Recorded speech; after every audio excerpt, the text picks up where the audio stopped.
आप देख रहे हैं नेट्रिक न्यूज, साहस सच कहने का।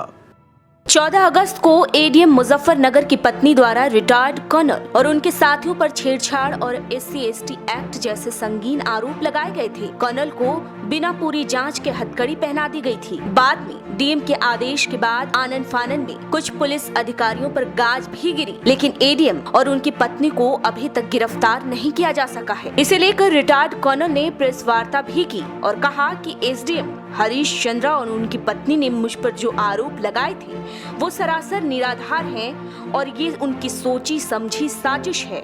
सबकी भूमिका लगती है, सबकी भूमिका लगती है।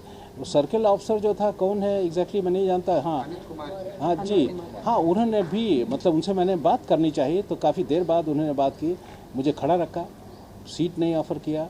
उसके बाद उन्होंने कुछ हमने बताया कि ये सब बातें हैं और मैं भी अपना रिपोर्ट करना चाहता हूँ, मुझे चोट लगी है, मेरा मेडिकल कराइए। मुझे जान से मार देने की बोला कि इसी को मार के उसी के नीचे जो हमने बालकनी बनाई है उसके नीचे गाड़ देंगे, अपशब्द बोल के ये सब बातें हमने कहा। कहते नहीं चलो चलो आप चलिए बाहर चलिए। मतलब ये पूरा सुनने के लिए एक बात तैयार नहीं थे ये लोग। तो उनको नोएडा पुलिस जो एडीएम के दबाव में काम कर रही है, दबाव नहीं, मिली भगत में काम कर रही है। बिल्कुल ठीक है, मिली भगत। दबाव क्या होता है? दबाव में ये एक तो ऐसा मतलब जैसे ये लोग मिलिट्री से खार खाए बैठे हैं, जवानों के खिलाफ, हमारे जेसीओ सामान के अफसरों के खिलाफ। ये इनको मतलब एक तरह से इनसे जात पात का इसमें नहीं है कोई। मैं किसी भी धारा को टोटली गलत नहीं बताता हूँ, लेकिन उपयोग इन्होंने गलत किया कि नहीं किया, ज़बरदस्त तरीके से गलत किया। क्या एक्शन डिमांड कर रहे हैं आप? क्या डिमांड यही करना है। एडीएम आप गिरफ्तार क्यों नहीं हुए अभी तक? कहाँ पे है ये? सर आपको नहीं लगता है ST/SC धारा के तहत बहुत ज़्यादा मिसयूज हो रहा है, बहुत ज़्यादा गलत हो रहा है जिसके तहत? अब देखिए ST/SC धारा मिसयूज मेरे ऊपर तो हुआ। मैंने तो इसके बारे में सुना भी नहीं, मतलब जानता था कि कुछ विवाद चल रहे हैं, सुप्रीम कोर्ट ने बंद कर दिया था, फिर इसको पार्लियामेंट ने पारित कर दिया, लेकिन मैंने सोचा कोई नॉर्मल चीज़ें जैसे चलती हैं हर सब्जेक्ट का, और ऐसी चीज़ जो कि इतनी ड्रैकोनियन है, इतनी आप सारे बुद्धिजीवी को टाइम ही नहीं दिया।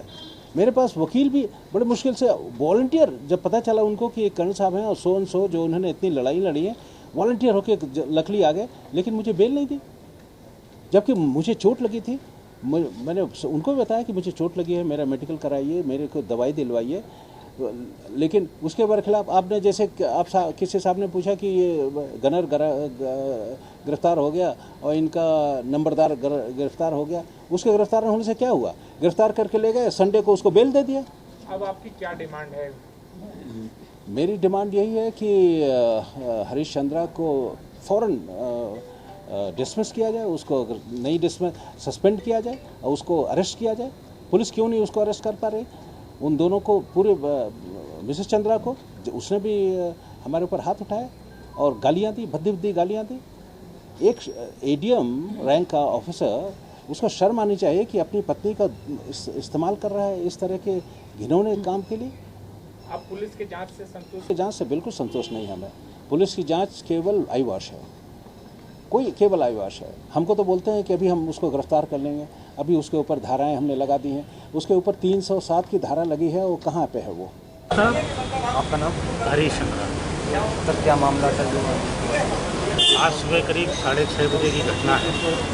मेरी वाइफ दिल्ली पार्क में घूमने जाती है, आज भी रूटीन के तौर पर घूमने गई थी।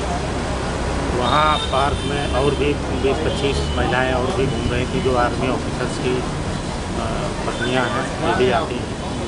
हमारे नीचे रहने वाले चौहान साहब हैं जो रिटायर्ड आर्मी ऑफिसर, वो उनके 3-4 लोग गए वहाँ, उन्होंने मैडम के साथ छेड़खानी की, उठवाने का प्रयास किया और जो भी वो कर सकते थे उन्होंने पूरी कोशिश की। वहाँ जो महिलाएं थीं उन्होंने हस्तक्षेप किया, बचाया इनसे, इनके आदमियों के चुंगल से। उसी की तहरीर थाने में दी गई और पुलिस कानूनी कार्रवाई।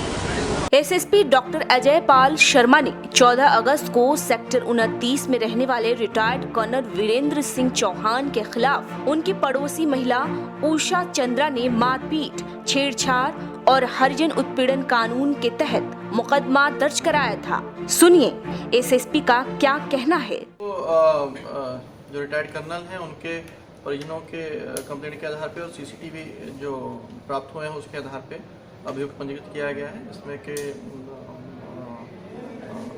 307 और अन्य जो मारपीट की धाराएं हैं जो कंप्लेंट में थी उसके आधार पे मुकदमा पंजीकृत किया गया है। एक अभियुक्त है जो इसमें हिरासत में लिया गया है, जिससे कि पूछताछ की जा रही है, और इसमें जो लोकल चौकी इंचार्ज थे उनको कल निलंबित किया गया था, और जो SHO और क्षेत्राधिकारी हैं उनको वहाँ से हटा करके जो IO हैं वो जो नए CO नियुक्त किए गए हैं वो इसकी विवेचना कर रहे हैं, और जो भी तथ्य इसमें सामने आएंगे उसके आधार पर आगे। सर ADM के जो गनर हैं उनके ऊपर भी कार्रवाई हुई? जी, जो भी लोग वहाँ पे मौजूद थे, जो जिनका जो तहरीर में नाम जाता है उनके खिलाफ 6 लोगों के खिलाफ मुकदमा पंजीकृत किया है। सबसे बड़ा सवाल ये उठता है कि पुलिस द्वारा DM के आदेश पर ADM मुजफ्फरनगर सहित 7 आरोपियों के विरुद्ध मामला तो दर्ज हुआ, लेकिन अब तक घटना के मुख्य आरोपी आखिर पुलिस की गिरफ्त से बाहर क्यों है? क्या अभी भी ADM के प्रभाव की वजह से गिरफ्तारी संभव नहीं हो सकी, या फिर पुलिस की निष्क्रियता के चलते अभी तक मुख्य आरोपियों की गिरफ्तारी नहीं हो सकी? फिलहाल जिलाधिकारी ने 15 दिन में जांच पूरी करने के